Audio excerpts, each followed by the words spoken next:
नहीं आशीष, आप अगर डील के कॉन्टूर्स पढ़ेंगे तो आपको ऐसा पहले तो आभास होगा कि अगर यही सब करना था तो फिर इतना सारा ड्रामा करने की क्या ज़रूरत थी, क्योंकि इस डील में ऐसा कुछ नहीं है जिसमें ऐसा लगे कि यूएस का अपर ही हैंड है, या जैसे डोनाल्ड ट्रंप कहते हैं we are calling the shots.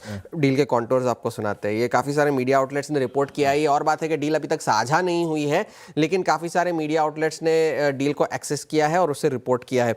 पहला तो ये कि immediate and permanent end to the war, वो ठीक है, लेबनान इंक्लूडेड, इसमें इंक्लूडिंग लेबनान वो साफ तौर पर लिखा गया है। दूसरी बात ये कि हम एक दूसरे के मामलों में, आंतरिक मामलों में हस्तक्षेप नहीं करेंगे और एक दूसरे की सॉवरेनिटी का लिहाज रखेंगे। तीसरी बात ये कि एक फाइनल अग्रीमेंट जो है 60 दिनों के अंदर नेगोशिएट किया जाएगा और म्यूचुअल कंसेंट से, यानी कि आपसी सहमति से इसकी मियाद जो है वो बढ़ाई भी जा सकती है अगर 60 दिनों के अंदर एक फाइनल एग्रीमेंट नहीं हुआ तो।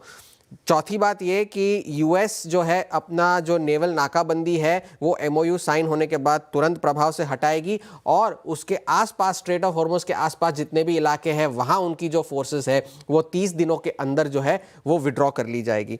एक और बात यह कि अब ईरान का जिम्मा ये होगा कि स्ट्रेट ऑफ हॉर्मुज खुल जाने के बाद ट्रैफिक, ये इंश्योर करे कि ट्रैफिक जो है जहाज़ों का वो प्री वॉर लेवल्स पर तुरंत आए 30 दिनों के अंदर।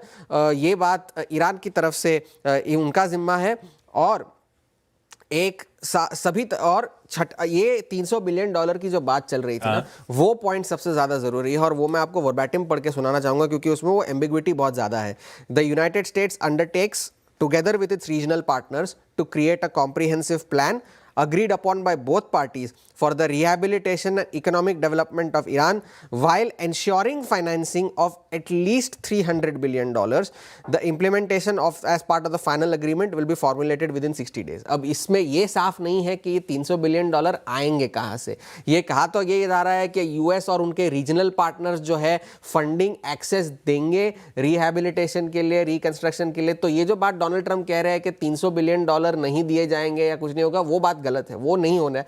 $300 बिलियन है, पर वो किस तरह से दिए जाएंगे ये क्लैरिटी नहीं है अभी तक। वर्ल्ड बैंक से दिलवा दें, गारंटर बन जाए, ऐसा कुछ कर दें, कुछ भी हो सकता है। अब गल्फ खाड़ी देशों से ये कह रहे हैं कि खाड़ी देश देंगे, खाड़ी देश कहां से देंगे? उन्होंने तो खुद, उनका तो खुद नुकसान हुआ है और उन्होंने अब तक इस बारे में कोई हामी नहीं भरी है।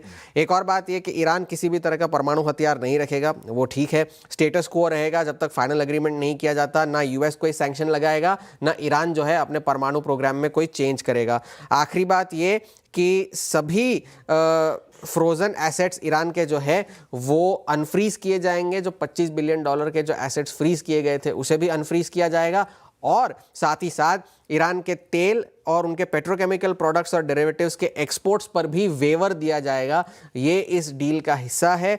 और साथ ही साथ फाइनल एग्रीमेंट जो है एक बाइंडिंग रेजोल्यूशन होगा संयुक्त राष्ट्र सुरक्षा परिषद से, यूएन सिक्योरिटी काउंसिल से। उसके बाद जाकर के ये एग्रीमेंट जो है वो पूरी तरह से कंप्लीट किया जाएगा। तो ये इस एग्रीमेंट की हाईलाइट्स है। अब शुक्रवार को जब डील साइन होगी, जब जाकर के वो एग्रीमेंट साझा होगा, तब पता चलेगा इसमें से क्या सही है और क्या गलत है। कल बाजार तो मिले जुले रहे, डाउ अच्छा चला क्योंकि सारे ओल्ड इकोनॉमी स्टॉक्स में खरीदारी हुई। चिप स्टॉक्स में मुनाफा वसूली चली क्योंकि एनवीडिया, एएमडी और सभी शेयरों में लगभग 2 से लेकर के 8% की गिरावट थी।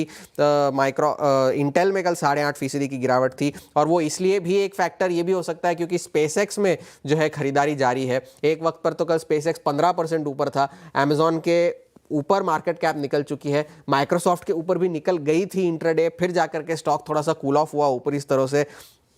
और उनका लॉकअप जो है एक 911 मिलियन शेयर्स का वो अगस्त में खुलेगा जब उनके नतीजे आएंगे। डोनाल्ड ट्रंप कल G7 में थे, उन्होंने काफ़ी सारे नेताओं से मुलाकात की। आज प्रधानमंत्री मोदी से भी मुलाकात करने वाले हैं। पहले तो उन्होंने ये कहा कि मैं नेतन्याहू से फ्रस्ट्रेटेड तो नहीं हूँ, लेकिन उन्हें लेबनान की तरफ थोड़ा सा ज़्यादा जो है एक he should be more responsible, थोड़ी जिम्मेदारी से काम लेना होगा उन्हें। एक और बड़ा फैक्टर हमारे लिए तो पॉजिटिव यही है कि तेल की कीमतें जो है गिरती चली जा रही है और ब्रेंट जो है अब लगभग अपने प्री वॉर लेवल्स पर ही आ गया है। जंग शुरू होने से पहले $72 की प्राइस थी, अब लगभग $79 की प्राइस है। तो लगभग सारे गेन्स जो है ब्रेंट अपने गिव अप कर चुका है।